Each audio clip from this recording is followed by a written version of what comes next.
Okay, hello everyone. Welcome to In the Lab with MYAVANA. I am Tanisha Billups, your hair analyst and hair scientist.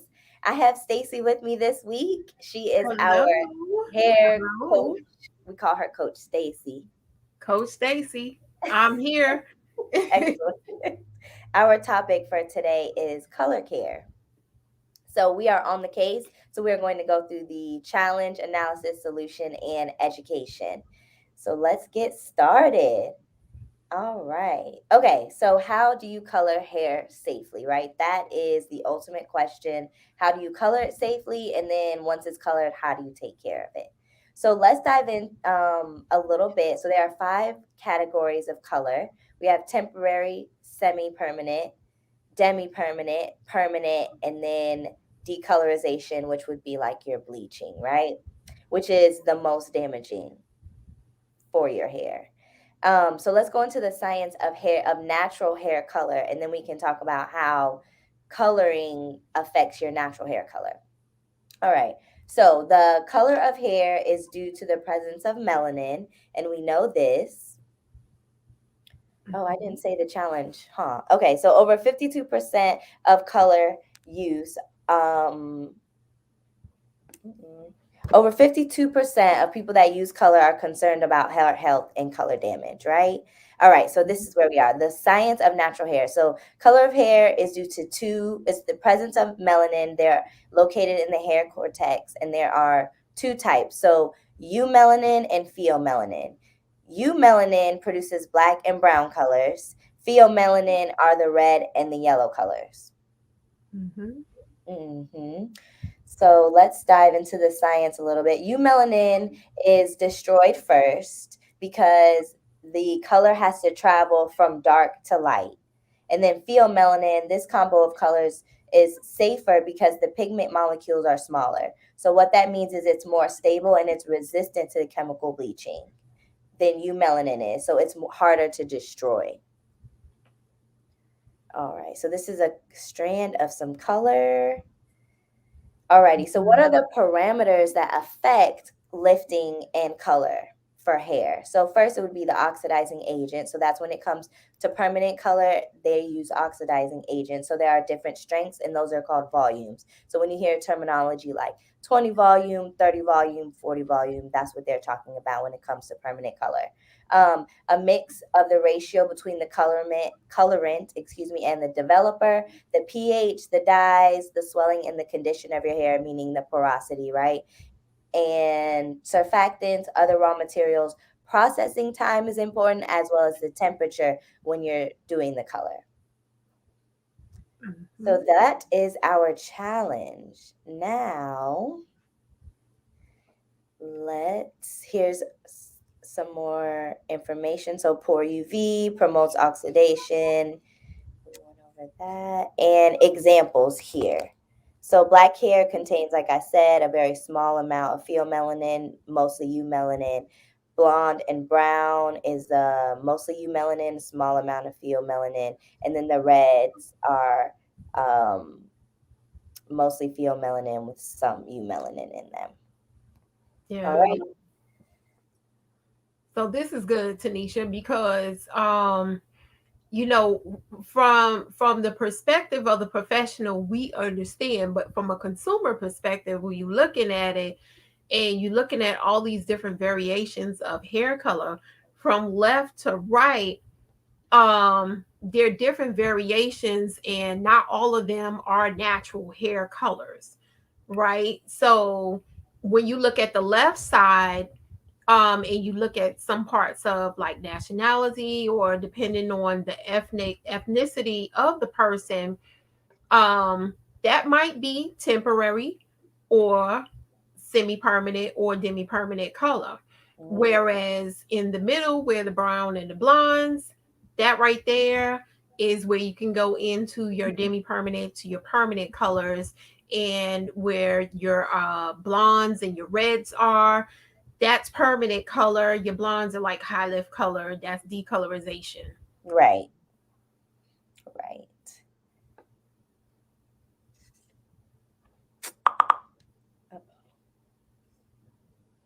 Okay. So All right, so the safest way to color hair is 2 levels of lift from your natural color. Okay, so Stacey, what does that mean? 2 levels. So 2 levels of lift, what that Yeah. means is your hair is only going to go through 2 stages of color.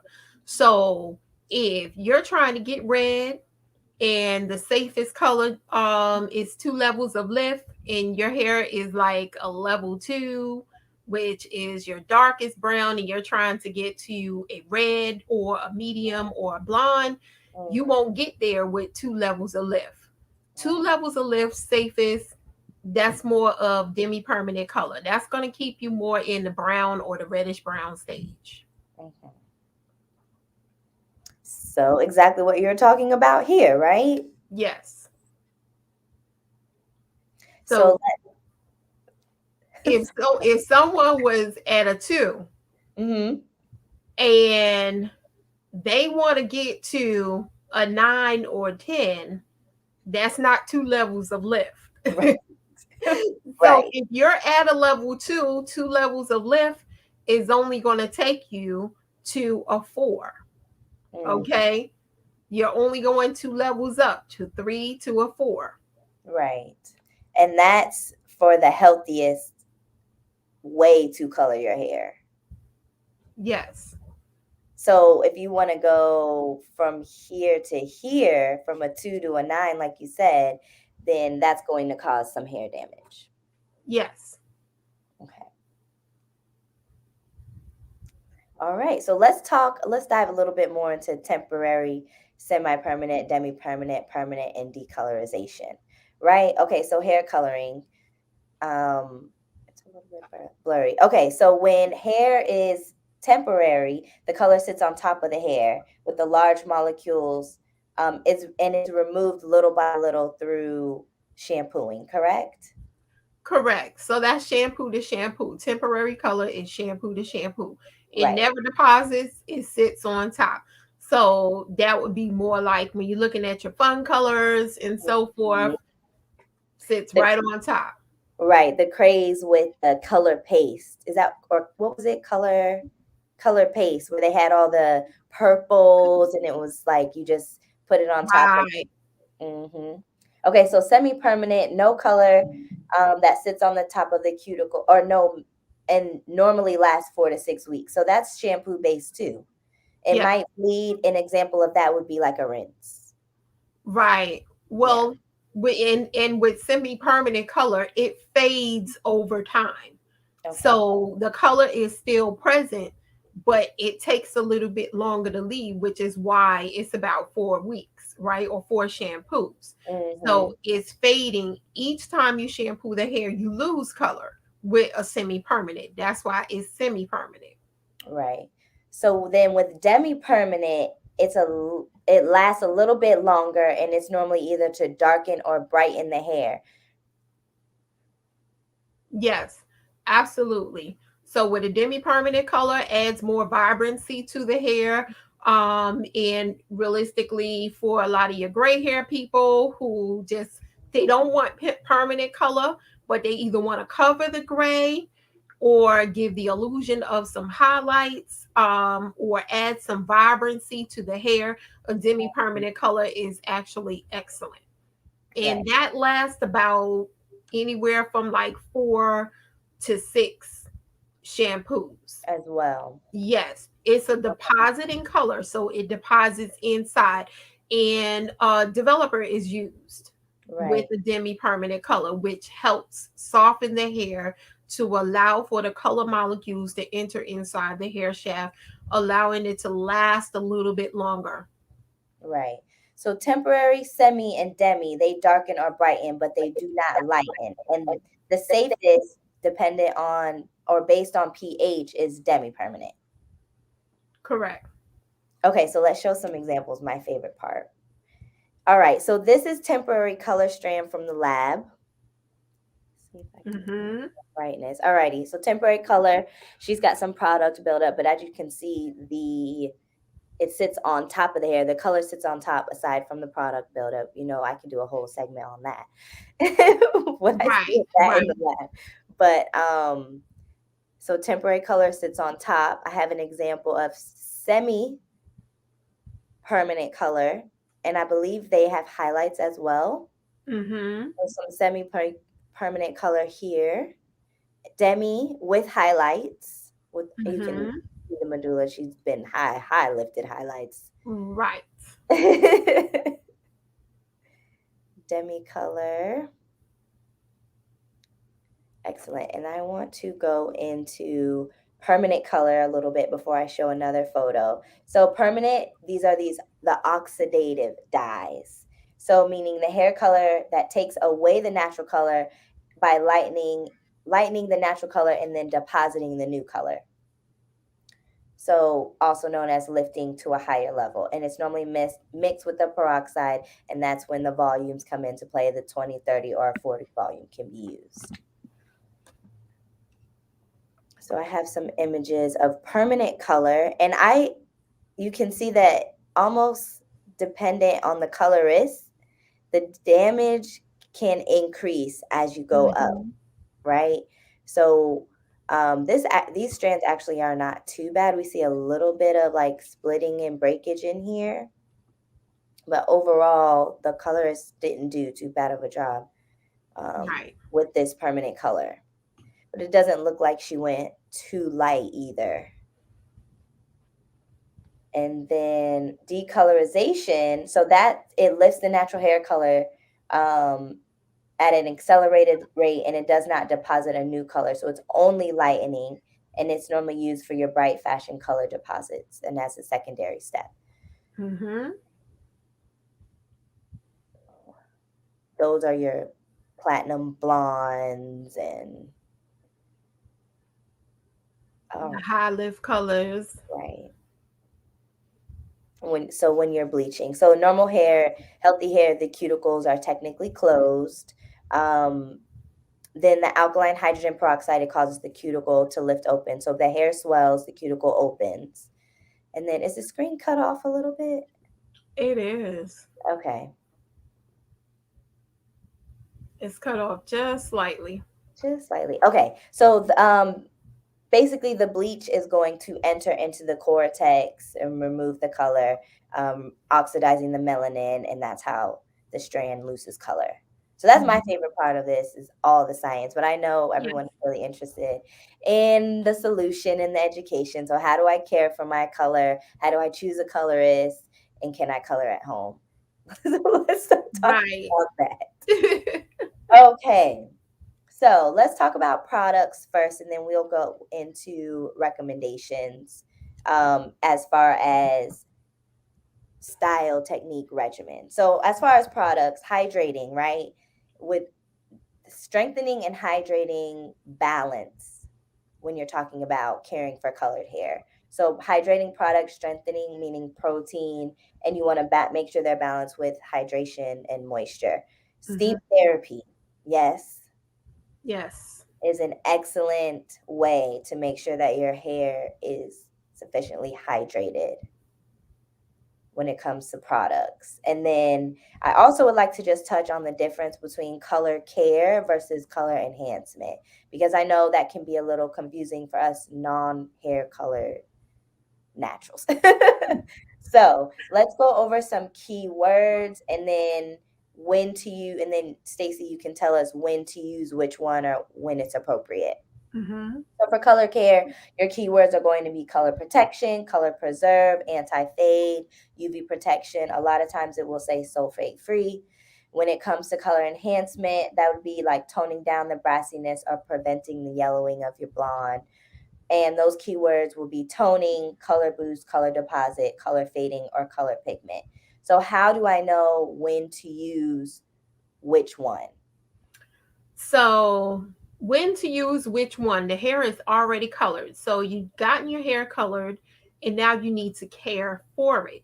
So, protecting shampoos, that means like you got to use shampoos that are color safe. They're gentle on the color, not causing premature fading, but Mhm. it's also going to preserve the integrity of the hair while it's being colored. Strengthen, keeping the hair strengthened, keeping the hair hydrated, keeping the hair moisturized, and also preserving the integrity of the color. So now when to use color enhancements. The hair has been colored for a long time, and you're not necessarily ready to do a color refresh or a color touch up service. So in all actuality, then color enhancements like toning down the brassiness, like for those high lift bronze, because blonde doesn't stay high lift blonde for a very long time. Let's Okay. just be clear. It's not going to stay in that bright, like when you're almost looking like platinum, and then it's all of a sudden it's starting to fade back, and it's starting to have like that golden, and then you start to see some presence of orange, that brassiness in it, because now you need to enhance that. You need to tone it with a shampoo that will help pull some of the brassiness out of the hair until you get that color service again. So that's what the color enhancement does. Okay, so then when is the best time to use them? So do you use the color safe? I mean, because you still need to detox and cleanse your hair regularly, even though it has color. So if we're thinking you shampoo weekly or bi-weekly, one week you do a detox, the next week you do color safe, maybe you do another color safe, maybe then you do a color enhance. So the What color enhancement is pretty much what the eye can see, you know. So just like when we're providing a color service, we're watching the color. Then you Mhm. also want to pay attention to the presence, the present color of that hair at Right. that time. So if you start to see some brassiness, then Mhm. yes, that's the perfect opportunity to be able to use the color enhancement shampoo. So you Right. don't have to use it all the time, but you definitely want to pay attention, especially if you're cleansing the hair on a regular basis. So if you're shampooing weekly and you're hydrating, you're opening that hair up, releasing some molecules. So what's happening is the hair is losing some of the integrity of the color that's already done. So then you can enhancement. So probably maybe once a month, or depending on how often the hair is shampooed, then every other week, then Okay. you can use the color enhancements. Okay. So, but you shouldn't necessarily not shampoo because you have color. No, you should not just not shampoo, because here's the thing, color is more tricky. So you're doing yourself a disservice if you don't shampoo because you have the color. And then think about all of the products that are being applied to the hair. So some colors, I mean not some colors, some products have some color pigment in it and can cause that hair color to appear different. Or if you're applying product on top of product and not cleansing the hair on a regular basis, Right. yeah, we got two things going on. Mhm. So we got color destruction, and then we got product build up at the same time, which Right. there's a whole jungle of destruction, which is evident like on some of those some Right. That's photographs what I that was you just showed us. Yeah. It's exactly what was on the samples. Yes. Exactly what was on the samples. Okay, so let's talk about we've talked about application and education. Let's continue that, and so we can kind of give like a great summary on what we recommend when it comes to color care. So first, a consultation always. So my biggest question is, how do you vet the best colorist, color specialist? What questions do we need to look out for? What are the red flags? I mean, if I'm looking for, I only let you all touch my hair. So if I'm looking for Right. someone else though, right? Right.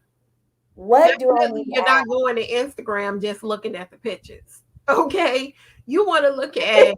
qualifications of a colorist, like someone who didn't just start doing color last week. That's Okay, number one. okay, Number two, there's other ways like check finding out if that colorist is registered with any color company. So they do, some colorists can be registered with color companies where Okay. they have a reputation and profile is already out there. There's proven results. Right. You actually, like, if you see some of their work out there, you get to see before and after. But then also with the consultation, the colorist should be asking questions like, have you previously had any color? Right. What's been going on with your hair? What are your goals? Hmm. um and they have to be really, really honest, not listening to someone who wants to be a high lift blonde. However, the integrity of their hair is not as at its best, Hmm. and they're not ready for color. If that colorist says we can prepare you for color, in the meantime, here's what your options are, like they're Right. throwing options out there, that's the person that you want to be able to talk to.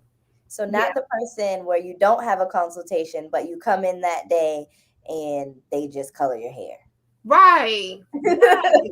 I want to get this platinum blonde hair like this picture right here on Instagram. Like, can you give me that? Yeah, girl, come on to the ball. Right.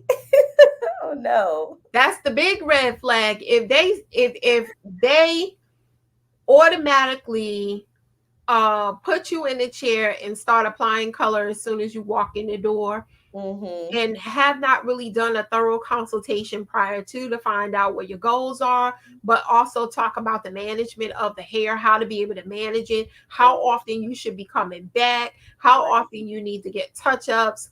Um, if they're not doing that, red flag. Okay.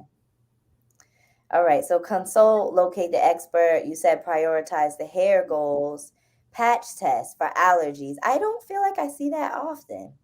Right. It's not something that's practiced often. And the reason why is because, again, we're quick to move, but patch tests, like, a lot of people aren't doing that. Where in today's world, we're dealing with a lot more sensitivity as far as like allergies are concerned.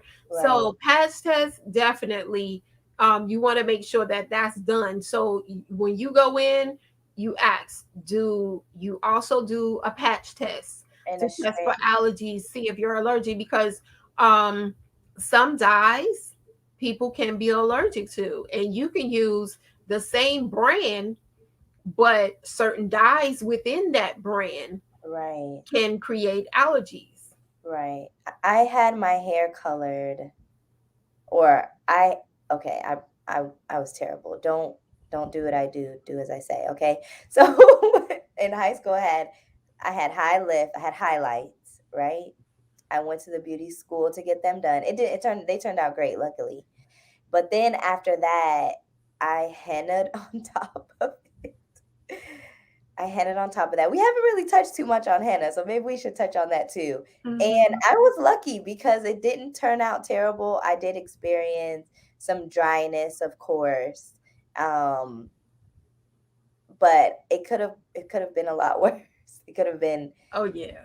a lot worse. I was lucky. I was very lucky.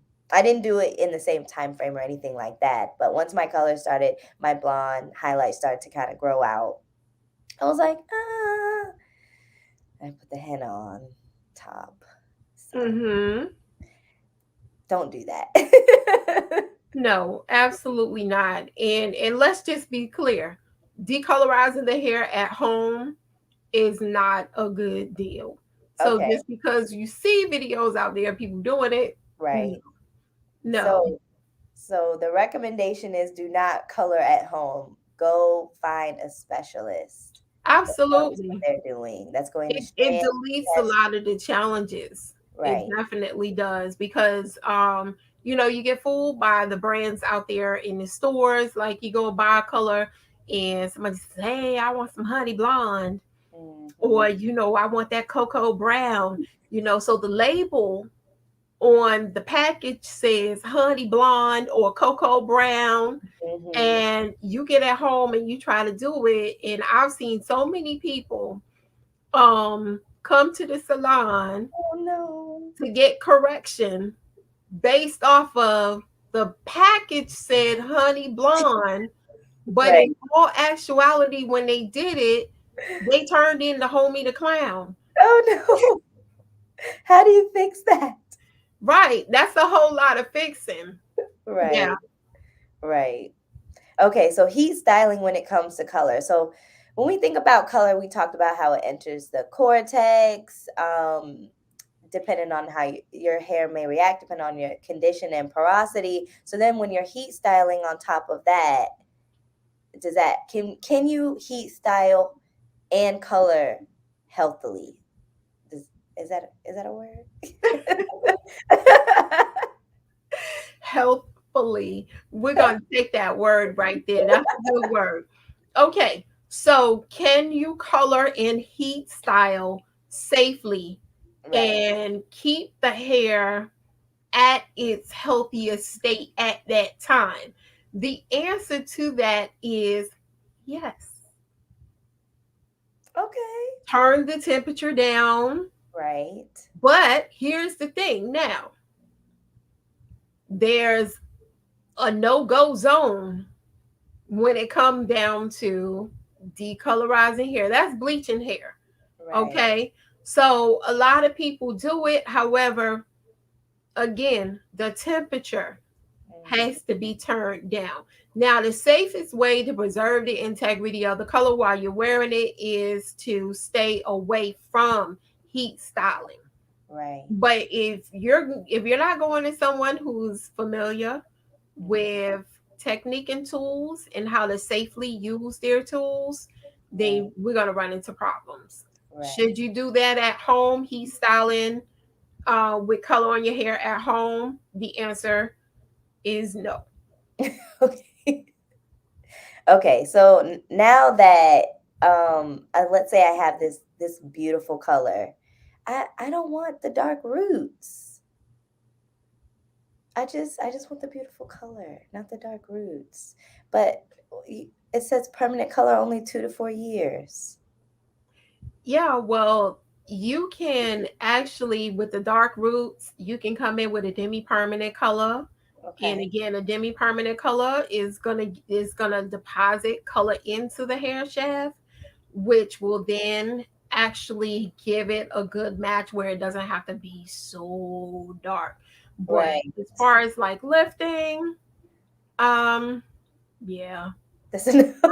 I've run into that mistake, and listen, I'm finally, it's all the way at the tip now, and I'm a licensed cosmetologist, so we do things too. But Right. that was me because like you got to go in, you got to keep coloring, and because I just sometimes like to be disobedient, but I'll be good, which is why I have not had my hair colored. It's been 3 years now. Okay. So what's on my hair now is at the very tip now, so it's Mhm. about that much, and that's how long it takes. When we're talking about someone who has long hair, and although I have my hair pulled back today, Mhm. but my hair is very long, so Right. I'm at the end of it now, where it's probably about maybe an inch and a half to 2 inches left. Okay. Yeah. Right, well, there we have it. Let's do a quick refresh just on so before you color, you want to consult, right? Get a Mhm. consultation. Make sure you're finding make sure you're finding a color expert, a color specialist. Consider fixing any damaged issues or trimming before. Make sure you're deep conditioning. You always want to do allergy tests, strand tests before you do application to the entire head. So then it comes down to, is your hair in good condition? Hair dye does tend to come with some level of damage sometimes. We saw that on the hair strands, depending on the category that you decide to go with. So keep that in mind. If the hair is already suffering from issues like dryness and split ends, then coloring your hair will probably only add to that problem and that damage.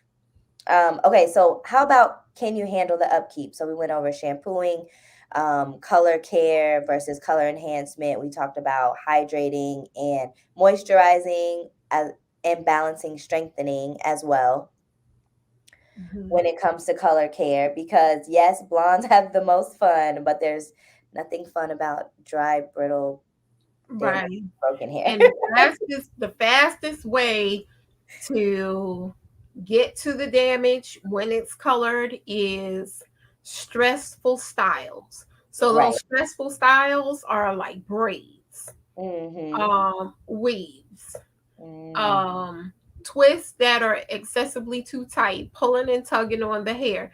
All right. of that would cause your color treated hair to be more damaged and get damaged even faster. So, and then leave it if you get those styles, leaving those styles in too long because now the hair doesn't get what it needs. So, what Right. happens is, long term wear of those styles, not only are those styles causing a problem, but wearing them too long are causing a problem as well. So, I know a lot of people come to the salon and like, but I used to get stuff like this all the time. And okay, we get it, but it's a new day. Things change, the hair changes. What you did 10, 15, 20 years ago, 10, Mhm. 15, 20 years later, your Right. hair is not going to respond to you in the same way because it changes over time. Mhm. So be gentle when washing, Absolutely. detangling, and styling. Low manipulation, less stress equals less breakage. So hold back on the braids and the tight styles. Know your colorist. And then, of course, I always say protect your hair at night. Satin pillowcase, satin bonnet. That is absolutely correct. And then we cannot close without talking about our hair analysis, which is my favorite part. Those are when I get to see your strands in the lab. So before you get color, after you get color, all along your stages, all along your journey, I recommend a hair analysis kit. So we can see what's going on with your hair, identify those challenges, work with you on your goals, get your hair as healthy as it can be before you color it is always the recommendation. And then That absolutely. right, and then I'll analyze your hair strands in the lab, and then you get your one-on-one with Coach Stacy, That's pre-analysis, me. post-analysis to go over everything, ask all your questions, and you're officially a part of our MYAVANA family. Absolutely. And you don't just get just a pre or post consultation. You get to be a part of my club. Okay? Right, So what that means is you get access. So make sure that you follow these steps. Download the app, order your hair analysis kit, right. fill out the questionnaire, Mm, book your consultation. mm, That's your ticket into our community. And once you're in our community, you have access to everything that we have to offer, which is so much more to our community than just hair care because we care. So, right, because we care about everything. So, this is a lifestyle community with my Ivana. exactly. Exactly. This concludes our episode on color care within the lab with MYAVANA. Thank you all so much for joining. I am Tanisha Billups, your hair analyst, joined with Coach Stacy on this episode, Hey, and we will see you next week. bye, Thanks. y'all. Bye.